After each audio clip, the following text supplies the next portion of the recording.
హృదయవాంఛన ప్రభు తీర్చాడు. ఈ నూతన సంవత్సరంలో అడగండి ప్రభుని. అడుగుడి మీకు ఇవ్వబడును, తట్టుడి మీకు తీయబడును, వెదకండి మీకు దొరుకును. ఆయన కనికరం నీ హృదయవాంఛను తీరుస్తుంది. హల్లెలూయా.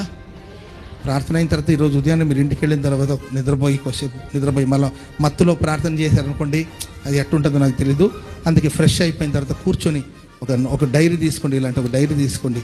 మీ మనసులో ఏమేమి ఉన్నాయో మీ హృదయ వాంఛేటట్టు ఒక డైరీ ఏదైనా తీసుకోండి, లేకపోతే ఒక నోట్బుక్ తీసుకోండి, ఒక పెన్ తీసుకోండి. ప్రియులారా, రాయండి 2025 జనవరి 1 తారీఖు.